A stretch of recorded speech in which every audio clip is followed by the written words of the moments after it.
and welcome to LA Rams Central. We're going to do a few things differently this week. We're going to be really brief on some of these games, like the Jets and Browns is an example of one that we'll be brief on.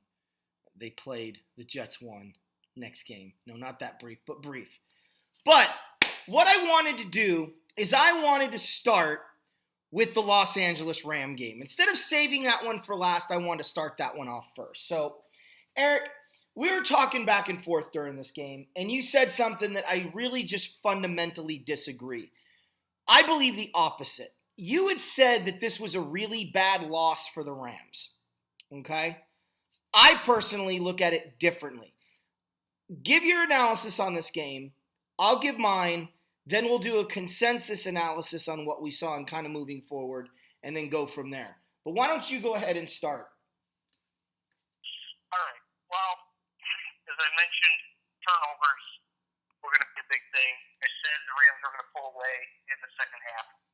Unfortunately, turnovers did play a big part in the game against the Rams, and the Rams did pull away in the second half. To me, this was a game where the Rams had to make a statement, and I didn't get to see any of the game, but watching the game pass, and actually, I went out during the late games to get some food, and I actually found the Rams-Seahawks game on the radio, so I was listening to the last couple of minutes of the fourth quarter in the car, and I will say I love listening to football on radio. It's so scripted. However, when I was listening to the game, I didn't get the sense that Gurley was heavily used. Watkins was an afterthought yet again. And I know they're going to do more things to get him the ball. I get that. But it's still an offense that's in the works. Mm-hmm. It's not there yet. And Goff made a terrible decision at home. And, well, I'm sorry. Let me take that back. I misspoke. Goff did make a terrible decision. He got his arm hit, causing the fumble. Seahawks recovered. Now, whether or not he kept the ball too long, or his windup was too long, or whatnot, or took too much time, I don't know. I wasn't watching it on TV. So maybe, Anthony, you can handle that little tidbit. So I don't know how much the pass rush got to him, but to me, that's a game the Rams should have won. I say it's a bad loss because, A, you're at home. You're averaging 35.5 points per game, best in the NFL going into that game. And obviously they didn't hit their average. And Seattle has a good defense. I get it. So when you're going to face a good defense, your offense might sputter a little bit, but you should still be able to put up points, which they did. I just think Seattle was hungrier for the W in that game. So I kind of look at it like a fight. The Seahawks went in there trying to land a haymaker, and it never connected. The Rams were just kind of pawing at them, and as the match was over, Seattle landed more punches than the Rams, and that's why they got the victory. I'm going to use that boxing analogy. Now let me explain. Goff's pocket presence was an issue in this game, and somebody commented on our pregame show that, this is one of those okay games you warned us about Goff having, which is exactly right. The interception in the fourth quarter where he was hit and the ball fluttered wasn't his fault. Let me rephrase that. It wasn't a bad throw. He was hit as he threw it, and that's what happens when you get hit as you're throwing the ball forward. It unfortunately got caught. It's his fault in the sense that he needs to understand that Saffold is barreling down on top of him, and that's a moment where backing up in the pocket may have been better off for him. But I'm not sure he could have thrown it through that window anyway, so there's a few question marks I have there.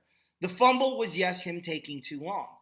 But the reason I think it's actually a good loss, and yes, I do believe there are good losses when you're a young team. It's one thing if you're a proven team and you're trying to win a championship. It's another thing altogether when you're rebuilding. So the Rams look at this and go, first of all, before I get into that, I want to just reiterate something you said. Very astute observation, Eric. The Rams did not utilize Todd Gurley nearly enough. I don't think they threw to him once in this game, maybe a couple of times. And they barely used him in the running game in a 10-10, game, a 13-10 game. They rarely ran him. And I wasn't sure why that was going on, but they, it seemed like every time they ran the ball, it was either going to Tavon Austin or Malcolm Brown. So I look at this and go, okay, let's look at what happened, the totality of this game. The Rams didn't run their offense at all in this game. They went to the tight end, or they tried to. They used Tavon way too much. They got cute. This was a game McVay, this is the first game I can honestly say McVay as a head coach screwed up. He didn't run his system. He didn't get the balls he didn't put the ball in the people's hands that got him 35 points a game. He put the ball in everyone else's hands. What got the Rams to 35 points a game? Getting the ball deep to Watkins, which they did try a few times and just didn't connect. Getting the ball to Robert Woods multiple times. Hitting Cooper Kupp. Running with Todd Gurley and passing to Todd Gurley and hitting the tight ends over the middle. They went to the tight ends. They couldn't connect deep to Watkins, and that was it. Everything else that got him to 35.5 points per game didn't show up in this game.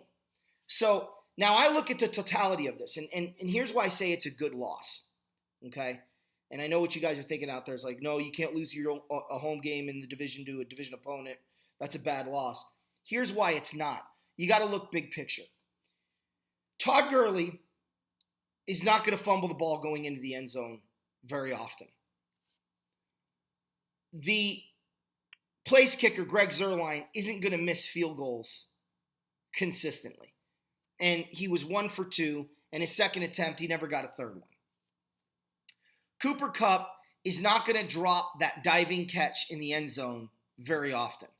It was the perfect storm of everything going wrong. The Rams committed more penalties in this game than they had all year long. The Rams screwed up on offense in multiple areas. They turned the ball over 5 times. They dropped passes. They missed they missed their reads. The defense allowed for key third down conversions to happen. Greg Zuerlein missed a field goal. Hecker couldn't pin him inside the 20. All of that happened, and the Rams only lost by 6 and should have won by 1. I look at this and I go, if the Rams just play an okay game, forget a good, forget a great, just an okay game, they win this football game. And I'm sitting there thinking to myself, when the Rams go to Seattle, lights out, man. We may put up 24 points more than they get. I could see us winning 34-10 in Seattle. San Francisco held Seattle at home to 12 points. Okay? They racked up over 300 yards of offense against Seattle in Seattle. So the Rams at home had almost 400 yards of offense and made all of those mistakes, and they still almost won the football game. That's a good loss. That tells you as a football team, we beat Dallas in Dallas. We came home. The moment, I think, got a little big for the Rams. I think there was a little bit of nerves there. They played like they were nervous. And despite everything that happened, they were a fingertip catch in the end zone away from winning that game. That coupled with the fact that there was a clear and blatant pass interference on Cooper Kupp in the end zone that should have given the Rams 1st and goal to 1 with no time on the clock and an untimed down to try to score. And that didn't get lost on me either. At first I thought the ball was short of the goal line and Kupp was hitting the end zone. I'm like, well, it's uncatchable. It doesn't matter. That's a no call, and that's fine. I get it. I know where the ref is coming from. But after watching replay of it, like a couple different replays of it, it clearly was, he was on his way to the football when he got knocked out. Not literally, but figuratively speaking, knocked out of the play. That's pass interference in Pee Wee football, let alone professional football. But that's kind of how the game went. The breaks just didn't go our way. Seattle tackled Robert Quinn 3 times on, scrambles outside the pocket by Russell Wilson and throw on the runs that they never called. And the one time the Rams did hold on an outside running play that was blatant, they got called on it. So Seattle didn't get the calls the Rams did. Those are all excuses. The bottom line is, okay, let's add all of that together, and the Rams still lost by only 6 and had an opportunity to win it at the end. I actually feel better about this Ram team now than I did after the Dallas win. Does that sound crazy to you, Eric? A little bit. Again, I'm looking at it from a different perspective, obviously, as an outsider. I think it's a game the Rams should have won. I think it's a bad loss. And the reason why I say that is because it tells me that the Rams aren't ready yet. I'm curious to see what happens Sunday when they play again in Jacksonville. And, I know it's not going to be the easiest of games, depending on which other Jacksonville game you play. But that's going to be the key to me. If the Rams, and we'll preview the Rams game on Saturday. That's like we've been doing the shows the last couple of times. But if the Rams beat Jacksonville, my team will change. If the Rams lose to Jacksonville, again, I think the Seattle loss, they could have been, they could have had an extra win instead of an extra loss. And it'll go from there. That's the whole key. Like, how is the Rams' mentality going to be after this loss? Again, they played Seattle tough the last few years, no matter what the Rams' record was. Okay? So now, do I expect the Rams to go up in Seattle and punch them in the mouth the next time they play it? Yeah, absolutely. But just from an outsider's perspective, to me, it's just a bad loss. It's a game that McVay and Goff and Gurley and that offense and even that defense should have had. Yeah. But it didn't go that way, which nothing ever goes the way you really want it to in football, anyways. So it's all about regrouping, how their week of practices, as long as they escape without any huge injuries, and come back the next day. That's all they got to do. Is your momentum is only as good as your next game, and if the Rams can get back on that side that they know a little bit well this year, and that's the winning side, then they're going to be okay. And I'll backtrack and say, okay, maybe it was one of those good losses that you could have, with that good close loss, because that really battle tests your guys, and that really vaulted them to the next year. But who knows? We won't know until another week or two down the road. Again, Eric, I look at it from a different perspective as well. I'm not judging this as a Ram fan. I'm judging this as a football coach, how I would look at this game. And it's, I'm glad you said it, because it's difficult for me because I wasn't able to see the game. So, you're able to see the plays a lot closer. I would see only highlights, what I can hear on the radio type of thing. So, I asked for, everybody who's listening out there to, I guess, give me a little slack, just because, I can only go off so much.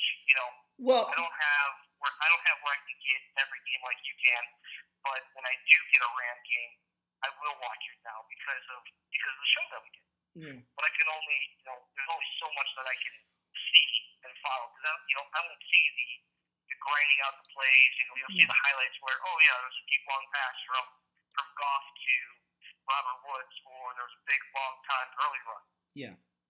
Well, I think it's a little harder on this, except for when you kind of hear a few minutes of the last quarter, and then see the final score. No, I think the fans of our show appreciate the perspective you bring to it.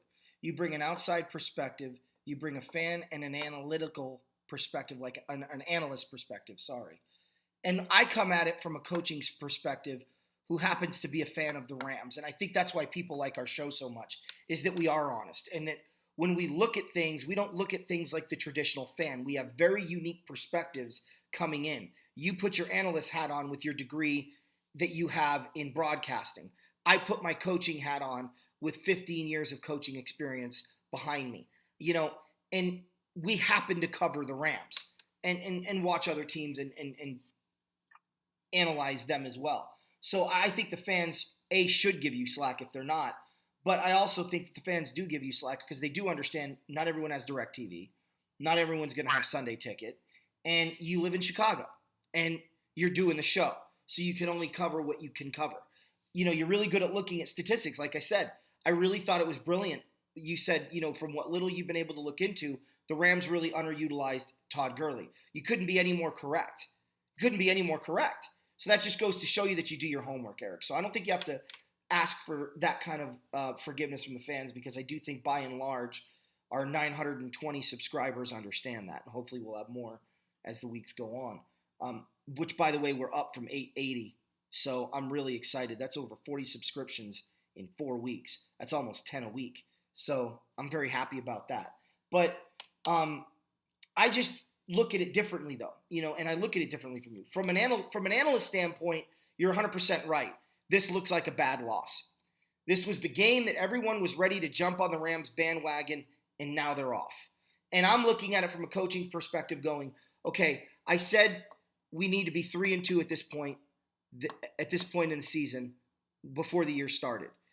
Now, we got an extra W from Dallas, and we just picked up an extra L from Seattle.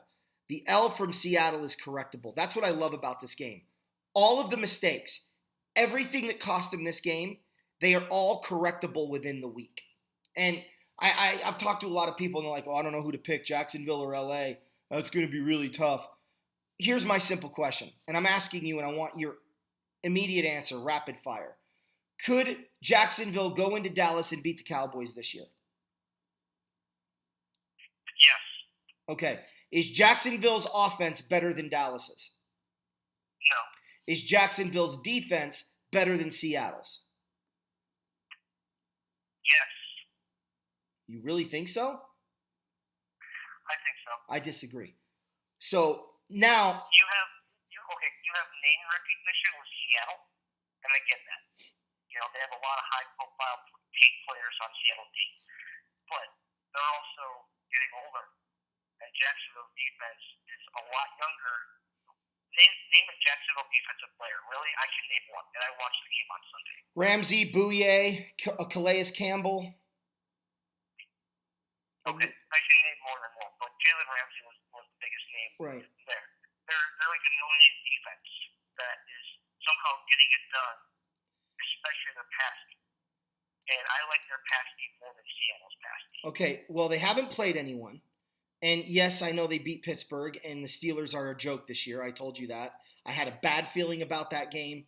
I told you, and I was right. They lost to Tennessee. They lost to the Jets, and they beat Baltimore. Pittsburgh. Right. And when we start recapping that Pittsburgh-Jacksonville game, I'll give you the perfect name for Jacksonville that I've heard the last couple of days. Okay. All right. All I'm saying is, I know they've been up and down, but yeah, I got the perfect name for them. Okay. All I'm saying is with this Ram game is, I have no doubt in my mind the Rams are going to go into Jacksonville and win, and it may be a close game. I'm not discrediting the Jaguars. They're going to beat the Cardinals in London. Then they have a bye week. Then they're going to take care of business against the Giants in New York. And we're going to be talking about a 6-2 football team at one point. So, it would have been nice to be 7-1. But this game, overall, all of the mistakes are correctable. And they got valuable experience against a very good football team. And as much as I hate the Seahawks, you'd be an idiot to think they weren't a good football team. So I'm walking away a little bit more positive about this game than I think the average fan. But again, I think it's because I got my coaching hat on. I love that you're coming at it from a different perspective because you sound like an analyst because you are one. And you're looking at it from a broadcasting point of view. And the Rams have given you no reason to think otherwise. This is the perspective of somebody who builds a football team and the perspective of somebody who covers a football team. It'd be like in baseball, our roles would be flipped, right? I would have to look at it more from a Right. broadcaster standpoint, and you could look at it from a manager or general manager standpoint because you know baseball and you've lived it. So it's good analysis. But tough loss. The Rams are 3-2. They're tied for first. It was a home loss in the division. That sucks, but you know, these things happen. How about the surprise of the year? Buffalo going into Cincinnati, and I got to give you credit where credit's due, Eric. I picked the Bills in this one. You picked the Bengals. What a difference a coordinator apparently does make. Why don't you go ahead and cover this one? Well, with Buffalo, they're a tough team. It doesn't matter where you play. You can be in Buffalo, you could be on their defense is going to show up. Buffalo had a chance to win the game, but when you settle for field goals and not get touchdowns like Cincinnati was getting, well, then there's going to be a problem right there. But Buffalo had a breakdown on D with the first touchdown of the game, and that was a 77-yarder to AJ Green. Listen, AJ Green's going to get his. You see AJ Green, he's going to get his. He's a top five. I was going to say top three, but top five wide receiver in the game right now, and he's explosive. He's a difference maker. That's what he is. The run game still needs a little bit of work. I know Mixon showed up. Bernard and Hill are always a threat, but feeding them as many carries as you can, somebody's going to be left out. But the biggest obstacle that Buffalo has to overcome is injuries and a lack of playmakers. Right now, they have Tyrod Taylor and they have LaShawn McCoy. Charles Clay went out of the game early, had his knee scoped, and he's out 2 to 4 weeks. They got their bye this week, but Buffalo's hurt for playmakers. Do I think they kind of wish they had Sammy Watkins back? They won't publicly say it, but I think they could use another playmaker on the outside. Absolutely. They're going to have to rely on the rookie Zay Jones, which I don't think they're ready to do yet, but he's got to step up. He's got to play like a veteran instead of a rookie. That's easier said than done. Buffalo is close. Obviously, there are no points for close in football. Either win or you lose. So again, it's a great game for Buffalo to play in, and they can learn a lot from themselves. They have a bye week coming up, so they'll rest up, they'll get them ideal. But they have to. I know they're in a rebuilding mode, but I would be picking up the phone right now if I were them, and I would be like, "Hey, wide receiver, who you got? Who can we get from you?" They could try a Pierre Garcon maybe, a Jarvis Landry maybe. I don't know if the Dolphins would deal in how or in a division, but they should be picking up the phone and seeing if they can get a deal on a wide receiver. I think that's what they need to stay competitive. If not, they're going to come up short. And I didn't have them going that far this year, but that's how I see Buffalo right now. On the flip side of Cincinnati, since they have fired Zampese, their offensive coordinator, a few weeks back, they've been on a roll. I mean, yeah, sure, they lost to Green Bay, but they scored some points, 14 offensive points, and of course, pick six. But those are points. Points wins you games, and Cincinnati did just enough to pull out a win at home. And I think what you're going to see out of the Bengals is a season to where they're going to start winning those close games. They're going to be close to playoff bound, and they're going to see Marvin Lewis is young. I fully expect him to be on the hot seat this year. They started out on the hot seat pretty hot, but I think it's cooled down quite a bit. Cincinnati, I think it's a wide open division, and Cincinnati can easily go in and take that division from whoever they want to. Pittsburgh, Baltimore, it's theirs for the taking. And I called it. They have every right to take it. And I called it. If that happens, I called it. I was fist pumping when you were talking. Right about time you said Tyrod Taylor got injured. I realized how bad that looks. But the Yanks are up 3-2 over the Indians in an elimination game. So I was excited about that. Happened to be listening to what Eric was saying and watching that same time and realized the optics might have looked bad with me pumping my fist when he said Tyrod Taylor got injured. But it was because the Yankees are up 3-2 in the sixth. But I'm going to jump to the Cleveland Browns and the New York Jets. I don't understand I'm not gonna sit here and crap on DeShone Kizer. He's a rookie. Time will tell how good this kid is going to be. What I am frustrated with is you have a quarterback in Cleveland who's played in a pro offense before, who's a proven winner, who knows how to go under center, who knows how to go up from shotgun, who's led good football teams to victory. I think Hogan is the Browns franchise quarterback they didn't realize they had. It's not going to be determined this year. It's not going to be determined until probably into next year. I think the Browns will win more games with Hogan at quarterback, and I think he gives them their best chance. I like his smarts. I like his work ethic, and I like the fact that he comes from a pro-style offense in Stanford. Is he as good of an athlete as DeShone Kizer? Probably not, but I would say Joe Montana wasn't as good of an athlete as Steve Young. Are we really going to sit here and say Steve Young was better than Joe Montana? I don't think athleticism at this position matters. Can you sling it or not? And I think Hogan can sling it. The Browns lost to the Jets. They had no choice but to bench Kizer. The only person DeShone Kizer knew how to throw to, or the only person that DeShone Kizer knew how to get the ball to, I should say, the last 3 weeks of the season has been the team wearing the other uniform. And, you could chalk up a few of those interceptions to the receivers, but overthrows, missing the target, inability to convert third down, running short of the marker, not hitting his checkdowns. A lot of rookie mistakes happening out there on a bad football team, but there's also concerns for me. The inability to hit a 15-yard out to Kenny Britt in the end zone against Indianapolis. The inability to hit a deep curl in between defenders against the New York Jets. That tells me there's an arm strength issue. And watching Notre Dame football as closely as I do, being a big Alabama and Notre Dame fan, DeShone Kizer was the starting quarterback on a team that only won 4 games last year. DeShone Kizer is a starting quarterback at Notre Dame that no Notre Dame fan is going to sit there and go, yeah, Kizer. No one that's going to be intellectually honest thought Kizer was a good quarterback at Notre Dame. So I look at him at the pro level, and I'm seeing those same things on tape in Notre Dame transpiring on the field in Cleveland. And it's not a surprise. So I think going Hogan is the right move. I think Hogan will give them the best chance to win. I don't think they're going to win very many football games. But you were at home against an average to poor football team with no quarterback, and you got blown up.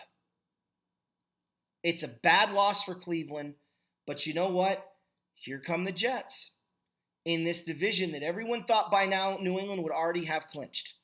And now it's a logjam. It's kind of crazy to think about it, but you've got 3 3-2 teams and 1 2-2 football team, all kind of right there, sandwiched in the middle. It's crazy to watch, Eric. But credit the Jets. They ran the ball well. They converted third down. Their defense was suffocating, and they made the plays they had to make. You called this one. You said the Jets are going to beat the Browns. I figured the Browns, if they were going to win a game, it was going to be at home against the Jets. And I was wrong. But I think moving forward, I think Hogan's going to change the dynamics of this football team a little bit. And I'll be curious to see how many more passes the receivers actually catch with him at quarterback rather than Kizer. I think that'll be an interesting thing to watch moving forward here as well. So that's kind of my 2 cents on the game. Well, really quick, raise your hand if you have the Jets with a better record than the Giants at this point. No one. Okay, I didn't think so. You mentioned Kevin Hogan, and yeah, he was named the starter officially today, earlier. And, with being LA Rams Central, being based on the West Coast, Hogan went to Stanford. Hogan was a playmaker with his quarterback, so of course that's who he had the back with him. Well, I understand that. But the bottom line is he still got the ball to his receivers, and yes, he had more playmakers, but so did Notre Dame. I mean, this kid Adams, it's running like crazy for Notre Dame this year. He was there last year. Kaiser couldn't utilize him. So, Gurley is good this year because Goff is better and the offensive line is better, and it took the pressure off of Todd Gurley. Walter Payton in 1981 and 1982 wasn't the same Walter Payton you had in 85 and 86 when you had Jim McMahon, Willie Gault in that defense, and you had frickin' not McKinnon, he wasn't until 87, but I guess you had McKinnon, but you also had Dennis Gentry. You also had Neil Anderson in 86.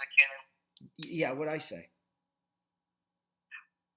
Who knows what you say sometimes? Sometimes, I'm telling you. But you had playmakers that made Walter Payton even better at the end of his career than he was in 80 and 81. But, he's still a great ball player. And I think you could say the same thing about Hogan. Yeah, he had Christian McCaffrey, which made him better, but I think he played a part in Christian McCaffrey's, development as well. Why don't you go ahead and touch on the Carolina-Detroit Lions game? Carolina-Detroit. Surprise for me, actually. I thought Detroit was a lot better at home than what was going on. It just showed that Detroit doesn't have the playmakers that Carolina has. For me, it was just hard to tell. Devin Funchess came in, not really having big games this year, had a big game in Detroit. Detroit's defense let him down. Back-to-back really good games for Carolina, what they need after going into New England and then going into Detroit, winning two tough road games. McCaffrey got his touchdown. He's going to get his catches, his looks.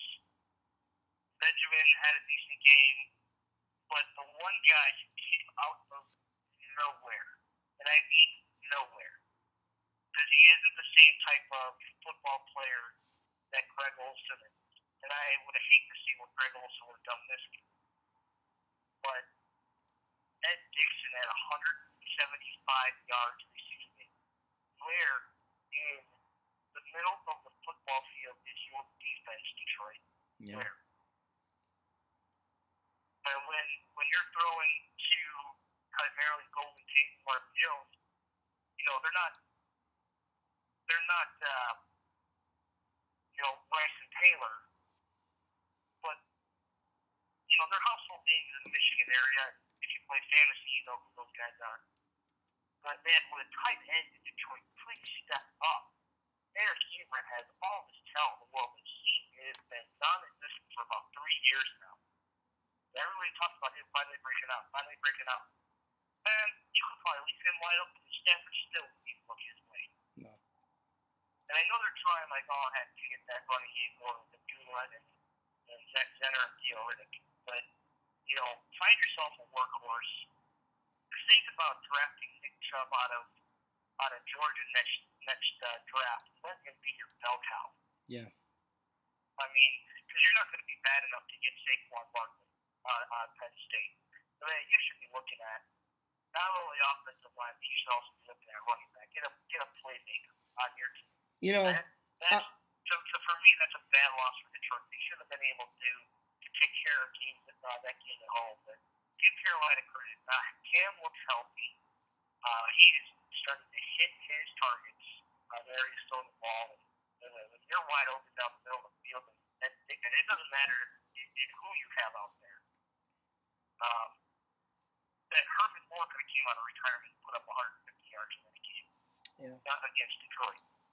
So, yeah, Carolina, props to you guys because, I know you guys were struggling in the beginning, and I know you won by 20-something in San Francisco, but in week 1, but it's been tough sledding the last couple of weeks. They look like a football team that you don't want to have anything to do with later on in the year. Yeah. Yeah, and once they get McCaffrey involved, they'll be even better. It's going to be crazy to see how that transpires. That offense will be dynamic if they start getting the ball a lot more. And I know they're still relying on Stewart, and I get that. He's their all-time leading rusher. Actually, a couple weeks ago,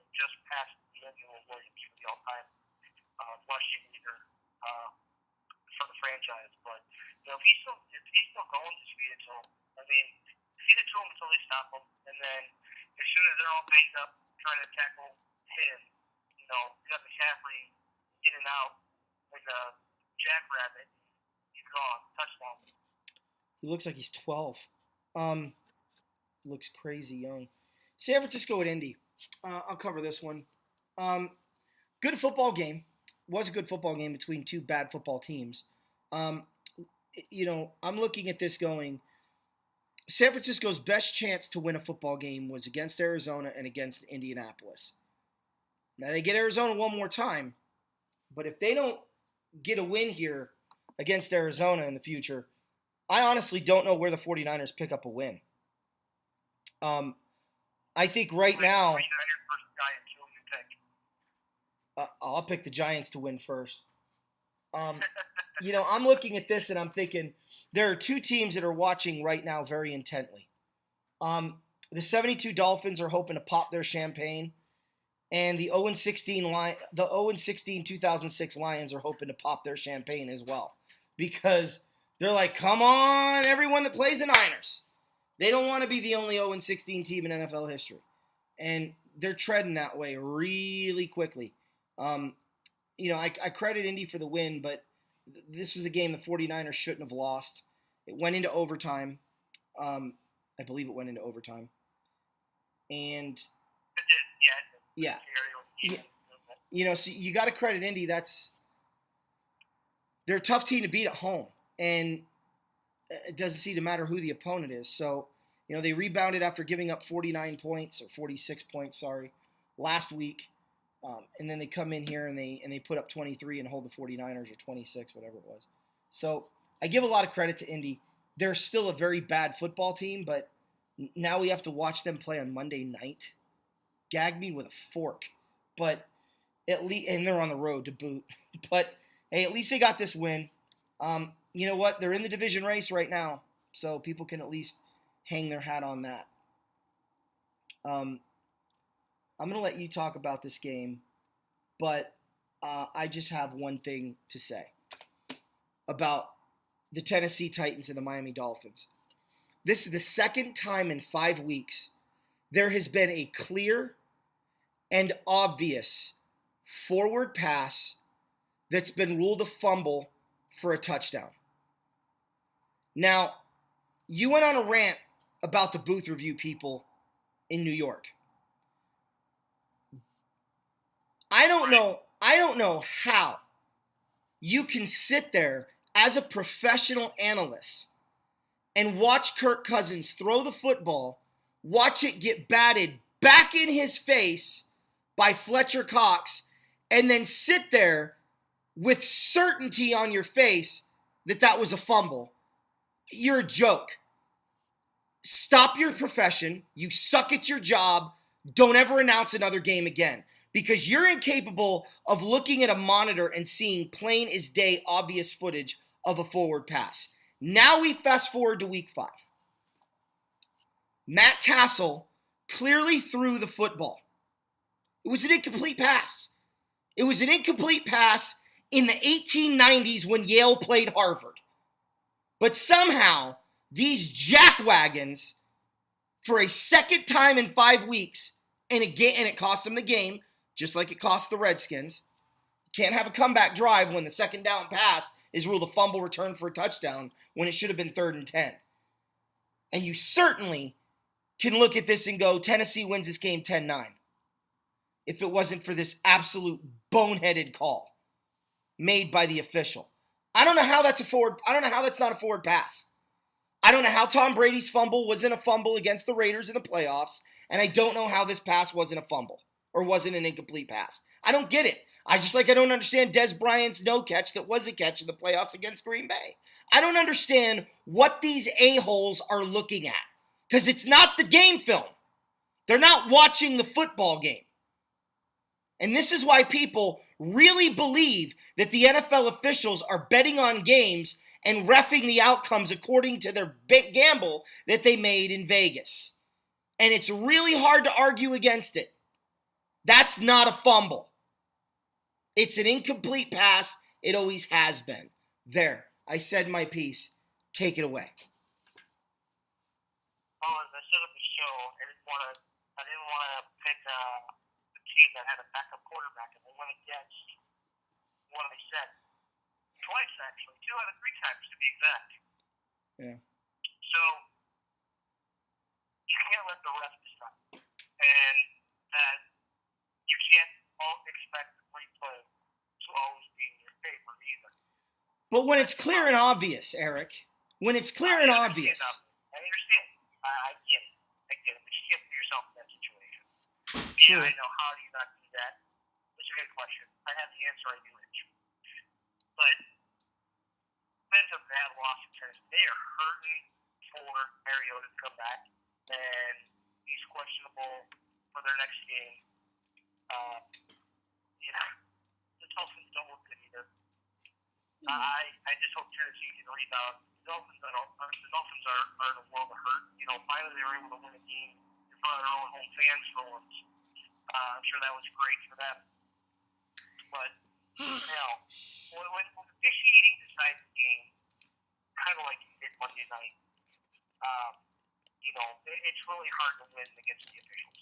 And if that's what the Titans were going up against, I didn't know that was a fumble with an incomplete pass after watching the game against Philly.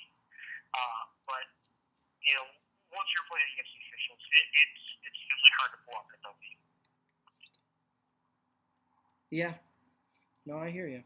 All right, I got my son on my lap. He's sucking on a Sour Patch Zombie kid, I guess. Whatever. Parent of the year. I'm letting my kid eat candy. Anyway, Steven's on my lap. Say hi to Uncle Eric. Hi, Uncle Eric. So, for those of you that don't know, me and Eric are twin brothers from different mothers, so we are best of friends, but we don't consider ourselves friends. We consider ourselves brothers, so my kids call him Uncle Eric, and his kids call me Uncle Anthony. So, San Diego at New York. I don't know.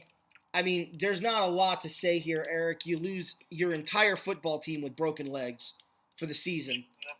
And I don't mean just Odell Beckham. I mean Sterling Shepard, Marshall, Odell Beckham. I don't know where the Giants go from here. They don't have an offensive line. They don't have a running game. What? Marshall's out for the year. Who is? And Shepard is week to week, so they didn't lose him for the year either, but they did lose Blaine Harris. Oof. Even still, Shepard's going to be dinged up all year with that injury. You can't recover from an ankle injury. Absolutely. So, I mean, I just look at this and I say to myself, I'm like, I don't know where the Giants go from here. I didn't think they were this bad. I mean, I had them picked to make a wild card, be one and done. You had them picked to go to the Super Bowl. I'd much rather be in my position. But how'd your Super Bowl pick, buddy?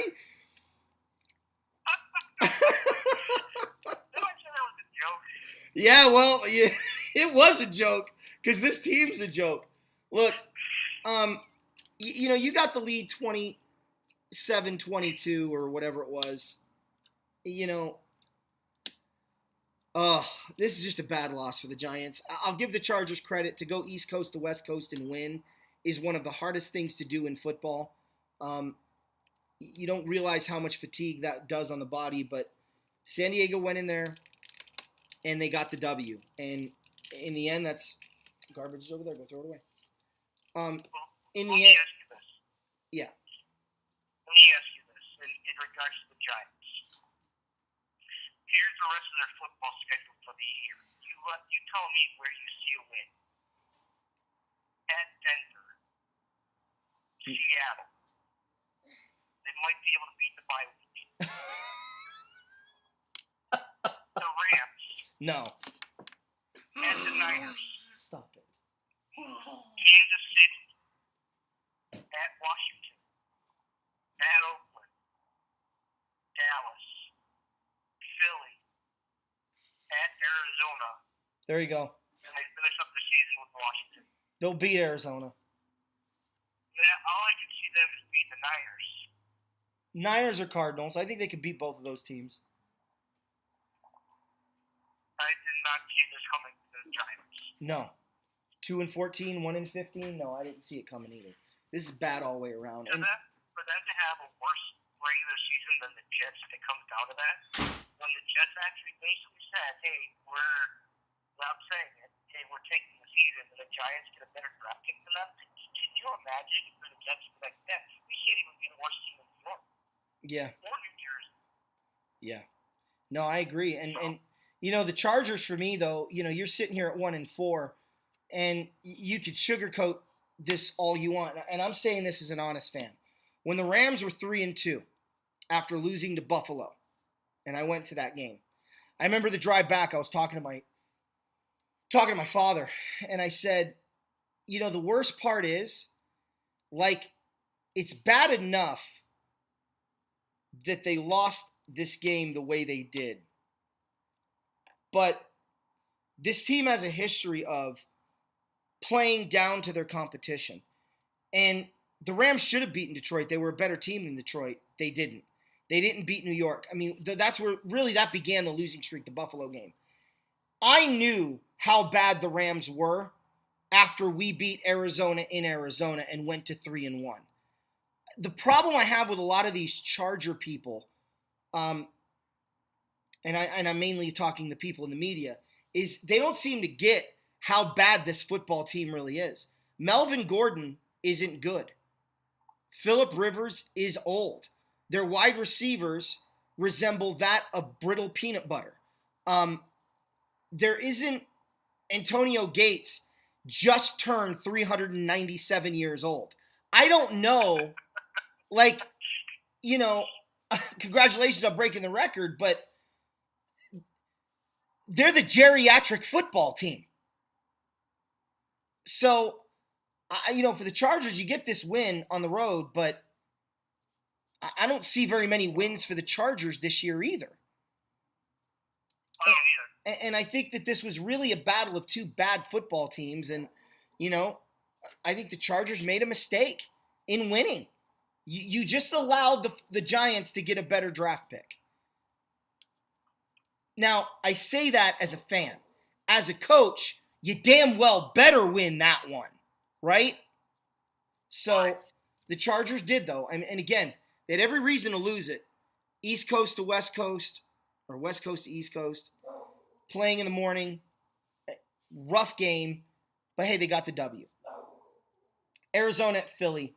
I'll cover this one quickly. The Cardinals are who we thought they were. They're terrible. And Philly is as good as we thought they were.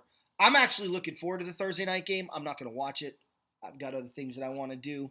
But, I certainly will be keeping a keen eye on the outcome. And I'm sure I'll poke my head in once in a while to watch it. But Philadelphia looked as good as advertised. Carson Wentz is a really good quarterback, and he's only getting better, and I can't wait to see what year 3 is when I can finally have the jury out on him. Goff is rapidly catching up to him. I actually think Goff may surpass him this year as far as overall talent. The media will never admit it, but I'm seeing intangibles in Jared that I'm not seeing in Wentz. But what I'm seeing in Wentz is a damn good quarterback, and I think that these two quarterbacks are going to go down in history as the greatest 1-2 picks in the history of professional football. As far as the draft goes, I'm not saying the greatest number 1 pick overall ever and the greatest number 2 overall pick, but in a single draft, the best 1 and 2 competing against each other. I think these two are definitely going to be in that category, if not the best, one of the best. Arizona, their defense is starting to break down, and it's not due to injury. It's just due to time spent on the field. The Cardinals don't look like a very good football team, and Philly looks like a very good football team. And when that dynamic happens, you should win by at least 28 points, or at least 27 points, and that's exactly what the Philadelphia Eagles did. That game really should have been 34-0, Eric. The Cardinals had no business scoring when they did. Yeah, Arizona's in a world of problems, and with that, they actually traded for Adrian Peterson. Not going to help. Chris Johnson. So we'll see if old AP can inject any life into the Cardinals, but I know they relied heavily on one guy to kind of open up that offense for them, but they become one-dimensional and you have no run game. It's pretty much lights out from there. Yeah, that's But good. Philly's tough. They're tough. They play tough at home. They got a lot of weapons on offense.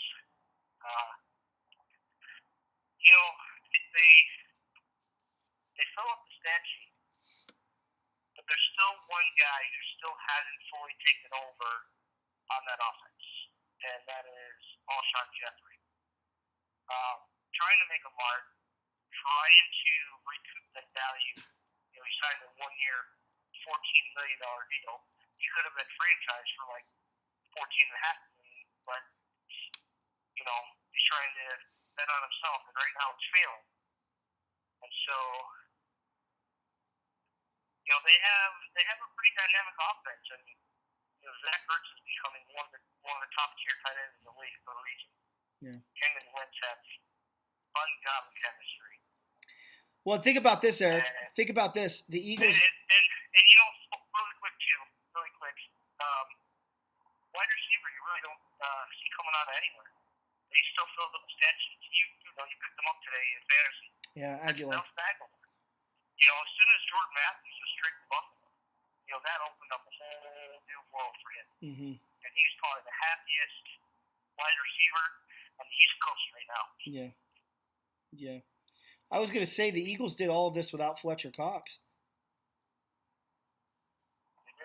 I mean, that's pretty amazing. So, look, Pitt at Jacksonville, Eric. A couple things I'm going to say on this game. I did watch this game, forgetting that I had Sunday Ticket for a moment when we were covering this one.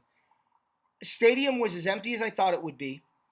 The Steelers played as lethargic as I thought they would. And Jacksonville did exactly what I feared and kind of knew they were going to do. In my Pick'em league, I actually picked the Jags, so I technically should be 5-9 this week, not 4-10. Not that it helps my record any, but I just had a feeling Jacksonville was going to win this game. And, right from the word go, the Charger or the Steelers just looked like they were. You know what it looked like to me, Eric? It looked to me like they looked up in the stands and went, oh my God, it really is empty. And like there was a little bit of a letdown, and Jacksonville was like, okay, the crowd's not going to be in this game. Like the crowd was out of it before the anthem began because they weren't in the stadium. So I don't think it's a coincidence that the commissioner turns around and says, everyone needs to stand for the anthem starting this week, because the NFL felt it last week, and it was never more prevalent than in that game. So my perspective, your perspective were different going in. My fears were realized, and I should have just gone with the Jags for all of those reasons my gut was telling me to. But take it away. Worst games statistically for Ben Roethlisberger. No touchdowns, 5 picks, 2 pick sixes. I mean, come on. Really, at home? I thought, and I was watching it too, and maybe I had a little different perspective. When they were showing the crowd, like, before even any anthem started, they were really cheering. They're getting into the game. I don't know if it's because of the camera and not be on TV or what. But then the game starts. And, okay, it's a little hard fought in the first quarter, or the first half. Jack scored a touchdown. Pittsburgh takes a couple field goals.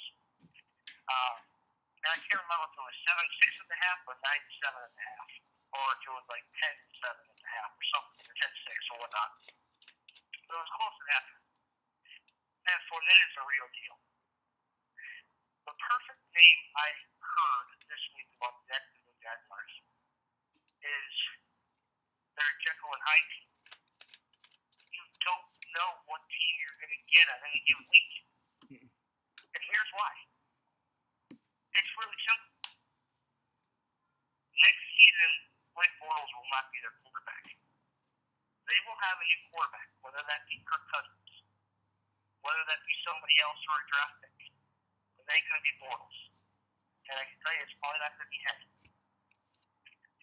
But what they were able to do to Pittsburgh, and I know Jalen Ramsey played really well against Antonio Brown. Brown got his catches. I told you last show that Brown would have 20-plus targets. He had 19. Yep. 19. I knew they'd force feed him. They did. And that's where a couple picks came from with Roethlisberger. You know, Roethlisberger basically called out Brown for his sideline antics. Have you heard anybody call out Roethlisberger? Right? No, because they're not going to. Because it would be two-faced if they did, and they understand that. Roethlisberger's going to talk his way out of Pittsburgh. Roethlisberger's probably going to retire sooner than later.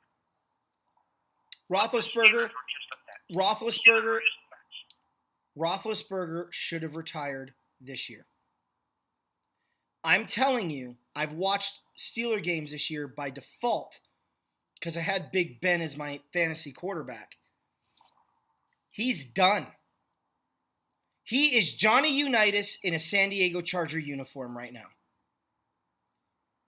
He is Joe Namath in an LA Ram uniform right now.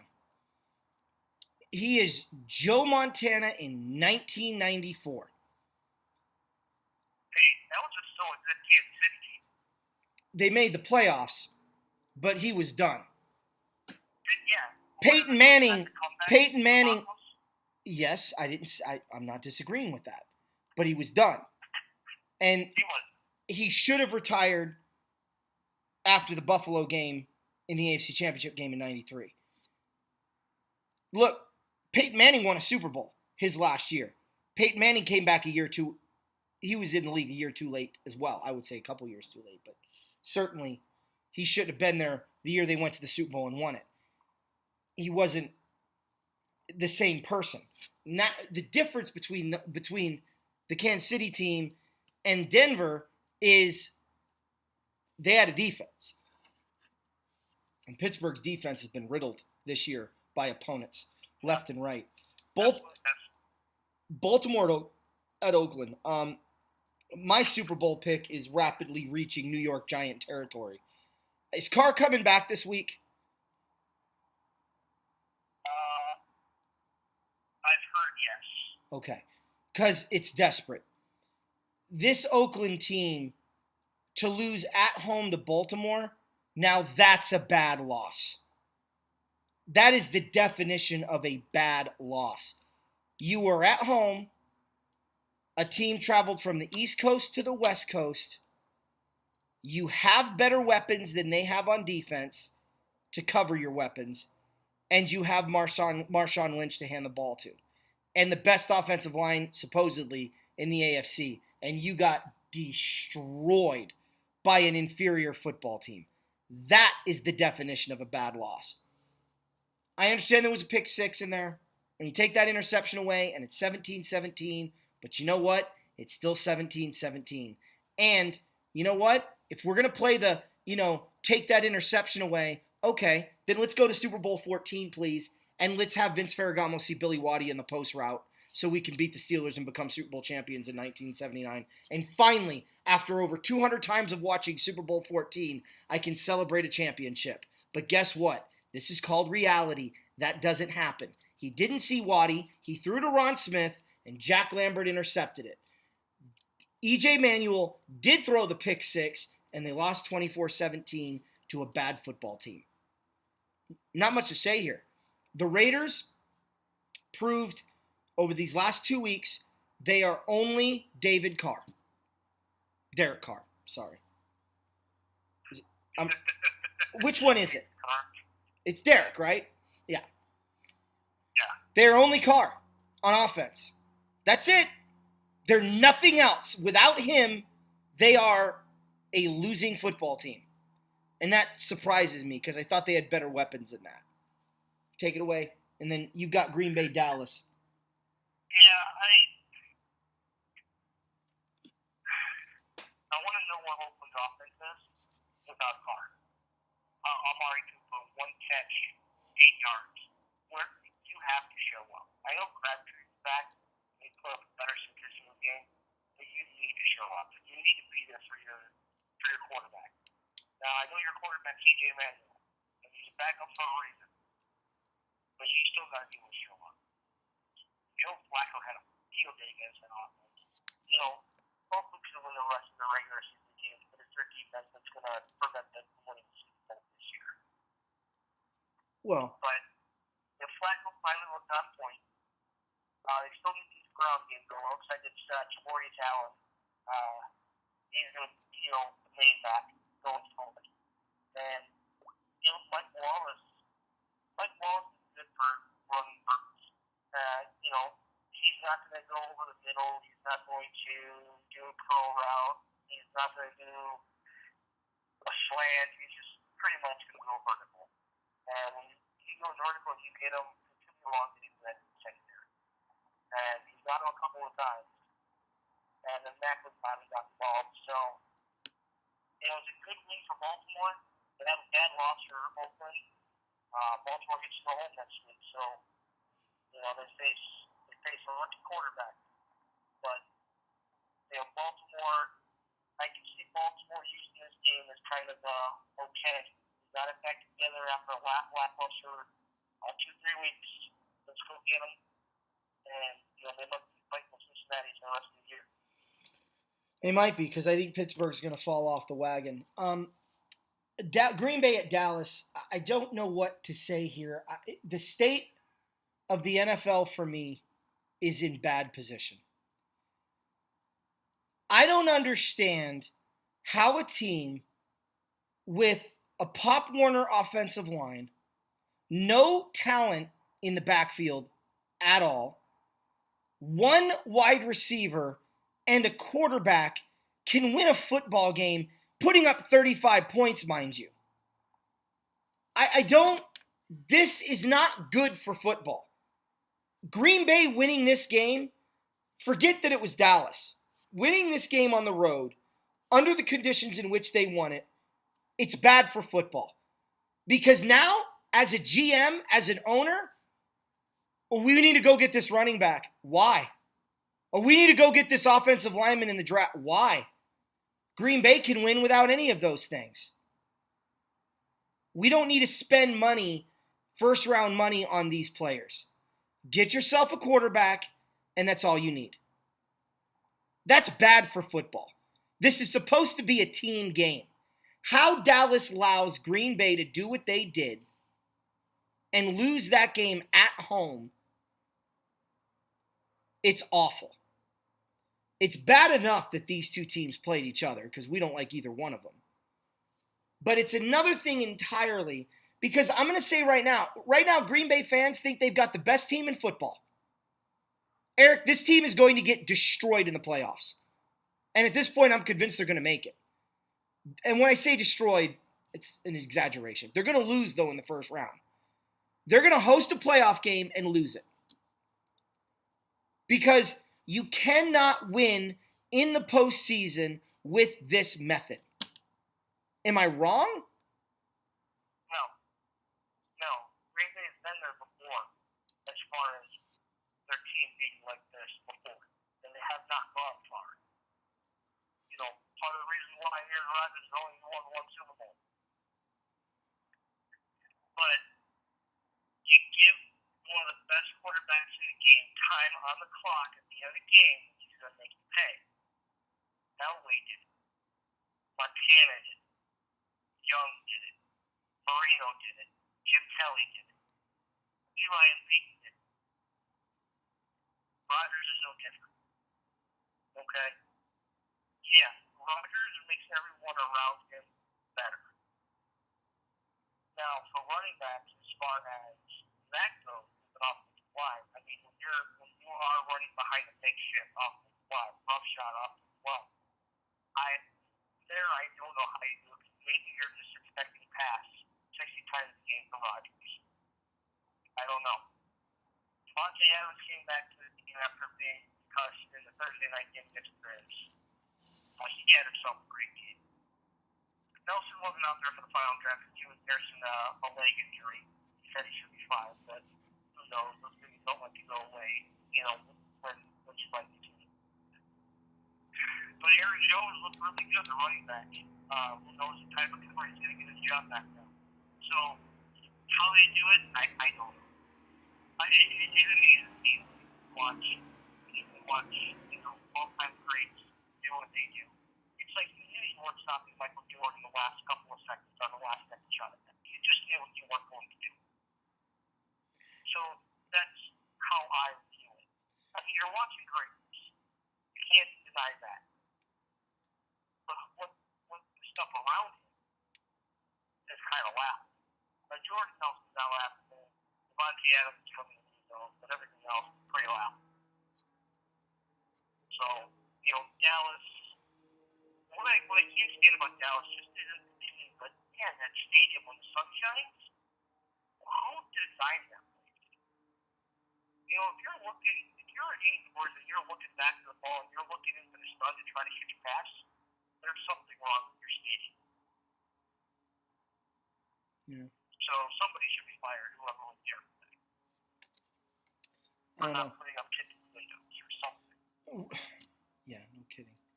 I don't know, man. That's Houston, we're going to jump to the Houston-Kansas City game. This is exactly why I'm not picking Jacksonville.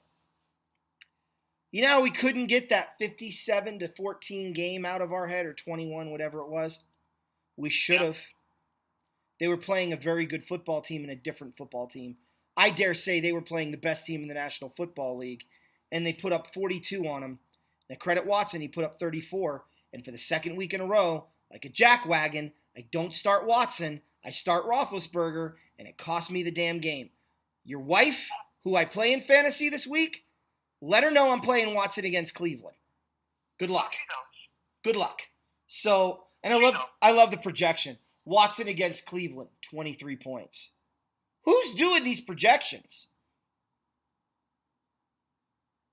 How is Watson only going to get... He put up 48 against the Chiefs. A much better defense. I'm like, oh... Let's not pretend this is the only thing, because she has, out of 1, 2, 3, 4, 5, 6, 7, 8, 9, out of 9 starters, she has 7 in the top 10. So I think you have like 2. Hey, I don't care. I have 3, my quarterback. So, no, she's going down. I'm going to be 4-2. Don't worry. I'll even the pack for everyone, all right? Listen, the Kansas City Houston. That Houston's devastated by injuries on defense. Yeah. So why they couldn't stop Kansas City. Why Kansas City put up 42? Right. Damn, I think the Chiefs don't look good. And they got a big test coming up this week. And I say big because of last year's playoff. But we'll get to that. I'm looking forward to that game. Yeah, I am too, because I love watching the Steelers get annihilated. But I have to say, you knew it when it happened. He was grabbing his side. I'm like, oh yeah, he's done. Torn back. Couldn't be anything else. Watt goes down. Broken. But tibia, fracture, tibial, something. But you know what? Look, after watching this game, Houston's winning the division this year, even with Watt out. They need to outscore everybody. Well, and they can. They're not going to have the defense to hold other teams down. But they have a good enough defense that can shut Jacksonville down. They have a good enough defense that can shut Indy down. They have a good enough defense that can shut Tennessee down. They've already proven that. So, you're talking 2, 4, 5 wins right there, coupled with the 3 that they already have. Well, 6 wins, because you got to count the 1 win they already have against Tennessee. So you take that one away. That's 6 plus 2. That's 8-8 right there. That's 8-8 right there. Cleveland is going to be a win. There's 9 wins. So, they clearly can do this. Watson's the real deal. Look, let me tell the Chief fans this right now. We're rapidly approaching the midway point. One of the things me and Eric are going to do this year that we haven't done in the past is we are going to do our halfway projections, meaning our picks may change. Obviously, Eric's not going to go with the Giants in the Super Bowl. I'm not going to go with the Raiders. Come on, they're going to make it as a wild card. Yeah, right. Instead, I'm telling you right now, I think it's going to be Atlanta and Kansas City, and what a hell of a Super Bowl that's going to be. But all the respect in the world for Kansas City. They've already proven it to me. I'm not on that bandwagon. I'm friggin' driving that sucker, telling people, get on, this is a fun ride. But Houston, is really, to me, the story in this game. They put up 34 against a damn good defense. They move the ball, and with just a little bit of defense, this football team has arrived. Watson, they call Michael Jordan. It's a little much for me. It's his rookie year. He's having a great rookie year. I'm excited to see what year 2 and 3 looks like, because I'm telling you, year 2 is going to be ugly. There's going to be a drop-off like there is with Dak. How does year 3 look when they rebound from that? That's really what I'm looking for in Dak and what I'll be looking for in Watson. But I enjoyed this game, and I enjoyed it on multiple levels, but it's just fun to watch two good football teams go at it. And I'm not a high-scoring guy, but Kansas City did everything they needed to do on offense and made some big plays, and Kareem Hunt is unbelievable. And you got to say the same thing about Watson and the Houston Texans. Those receivers, it's unreal. What did you take away from the game, E? Injuries? Yeah. Okay, well, how could you not? I mean, devastated by injuries. The Texans gone out and signed Lamar Houston. He was waived by the Bears in camp. So they're trying to plug those holes. Now, they're not going to have the same type of impact as Watt and Marshall without. I mean, those guys are unreplaceable, irreplaceable. So Yeah. whatever the right word is, irreplaceable. And, they might have found something in Houston if he had anything left. But they have a dynamic second wide receiver to lean on right now. In Will Fuller. He scored 2 touchdowns each game the last 2 games. Small sample size, I get it. But Watson is looking his way. And that could spell doom on other defenders who then focus more of their attention on Fuller and leave Hopkins one-on-one. Yeah. Which will also create more Lamar Miller. More Bronco Ford, whoever is whoever's running the ball at that particular time. Yeah. As far as Kansas City, they got injuries too. Kelsey went out with concussion. Chris Conley also got hurt. I think he's out. So their second wide receiver now is Albert Wilson. He's not exactly a house of the day. I kind of made fun of Kansas City at the beginning of the year because I'm like, okay, who's after Tyreek Hill? Well, Conley kind of made a name for himself in the last couple of weeks. But no, if Tyreek Hill does not remind you of Dante Hall, I don't know what else. Seriously, the X factor, yeah, he does. So much truth to that. I mean, listen, I know Bears fans for a while were spoiled by Devin Hester. He was something else for a while. Dante Hall, he was so fun to watch. And now Tyreek Hill has done a little bit the same. He took a punt return to the house. He is so explosive as a wide receiver as well that he has made the transition that Devin Hester could never have done. Yeah. Or never did. I agree. And so, Kansas City, if you watch any of the game, okay, for any amount of time, you saw stats of Alex Smith from 2013 to 2016 compared to 2017, with the amount of deep balls he's thrown, with his completion percentage, with his quarterback rating. If I would put one thing on it, I would say Alex Smith is ticked off because they drafted Pat Mahomes. And Yeah. this is his last year in Kansas City. And he wants to go out with them. Now, I might be reading a little too much into that. Because he's like, hey, you drafted my predecessor. What did Alex Smith do when Kaepernick was on the Mahomes? He had a good successful year again. Yeah. He did. So it's one of those where, crap. Now I'm gonna start slinging the ball over. I want to make sure I hit these guys in their hands. And what's funny is a couple of years ago, you remember when Alex Smith never threw a touchdown pass to a wide receiver in the whole season? Yeah. I mean, now he can't miss his wide receivers. I know, it's amazing. The transition in Kansas City is amazing. Great.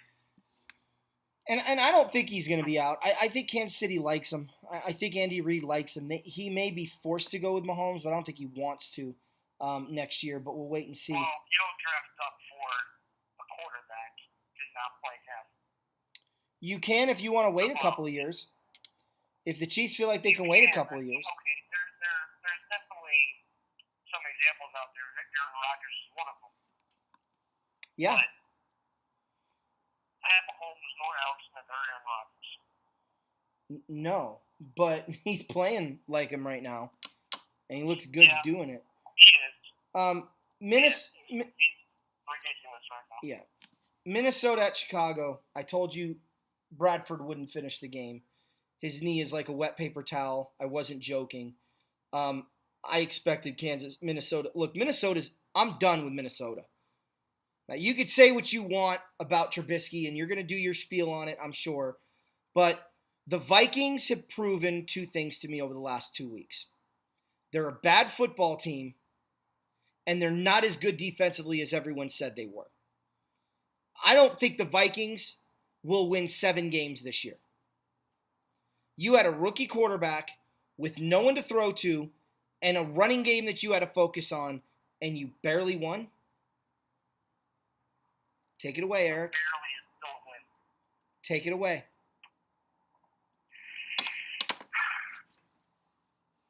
Trubisky showed a lot of poison confidence on the field.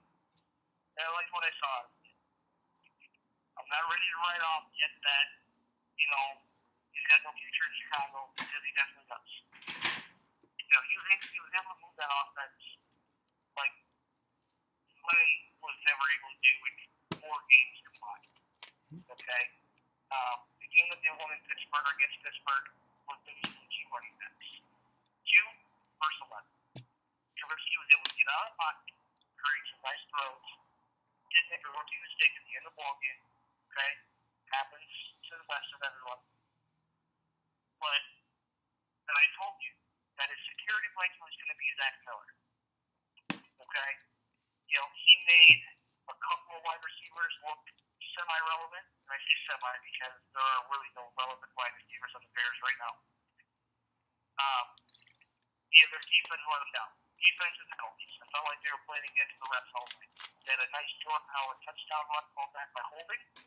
And even Gruden said that he's like, where's the Holding? And when you start getting people questioning that was Holding, it probably wasn't Holding. Right. I mean, they said there's Holding on every play. Yeah, that's great, whatever. If they did that, football would be 6 hours long. The Bears were getting after Bradford like nobody's business. They hit him, and they hit him hard. But they started getting injuries on the linebacking front.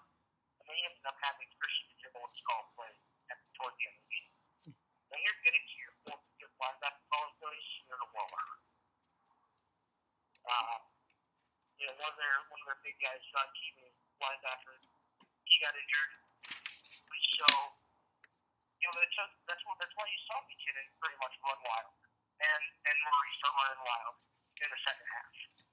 They found the hole. They couldn't stop anyone. Diggs was a non-factor. 1 catch, 4 yards, he had a little groin injury. Rudolph decided to show up, and Thielen caught about 65, 67 yards receiving in the game. It was all the run game to the Vikings. Depending on who they play, they can get away with that. When they start playing Green Bay, which they have coming up their next game, and we'll preview that game as well on Saturday. Hold on, Eric. Eric, hold on. You need to throw the ball. You need to throw the ball to keep up with their runners. Because you can take all the time off the clock. And we watched it against Dallas. You can take all the time off the clock, controlling the clock, running the ball. As soon as Rodgers gets the ball, he's down the field in 5 plays and scoring in 3.5 minutes. No. Got to do it all over again. So, the Bears showed that they were capable of being in the game. They had a chance to win it. They really pulled out a lot of trickery to just stay in the game. They had a fake punt for a touchdown. Nice pass by the punter. If you thought the punter would have a touchdown pass before Trubisky, raise your hand. My hand's still down. They had a nice trick 2-point conversion play, which was like a triple reverse. Double reverse with a little pitch. But, they're going to have to be creative about, this whole year. and I'm anxiously looking forward to Trubisky's next game, and I saw a great sign. It's not Trubisky, it's Trubisky. Yeah, that was pretty good. I gotta give that fan that one. But it's his team now, and he did a good job escaping pressure, and they can get him any type of receiving help whatsoever. He's already got the running backs. He just needs the receiving help. The offensive line is decent. It's okay. He can use an upgrade here and there. We get him some receiving help, and Trubisky should end up being a really good quarterback in this league 3 years ago. They just need to find that receiver. Now, who that is? Well, you ain't trading for Antonio Brown, Julio Jones, or AJ Green anytime soon. So you either have to draft one or you have to trade for one. Yeah. Because nobody's walking through that door off the street right now. So they got to just do what they have to do. I hear you. Minnesota, on the other hand, I would keep starting Case Keenum. They were a different team when he was in the game. And you have to protect Brad Purcell. You just do. Yeah, I agree with all that. Eric, really quick, let's go ahead and cover the Thursday night game, and then I got to get going here. Thursday night, Panthers and the Carolina Panthers. Who are you going with? I'm trying to look up this game right now. Where is it really quick? Carolina or Philly? It is in Carolina. Do the Panthers at home. I'm going to go Philadelphia. I think the Panthers are playing well, but I think they haven't seen a team quite like Philly that can do it, and I think Fletcher Cox is going to be the difference in this game. I like Philadelphia's ability to pressure the quarterback. Cam Newton is mobile, but he is beaten up over the years, and I think that that's going to have a long-term effect over the course of the next few years in his career, although not this year. But I definitely think taking a pounding is going to remind him of how frustrated he was a year ago, and I think that's going to play a part in it. I'm going to go with Philadelphia. I don't have a score, but I think the Eagles are the real deal, and I think they're going to be 5-1. And if Philly's going to be as good as everyone thinks they're going to be, they need to win a game like this on the road.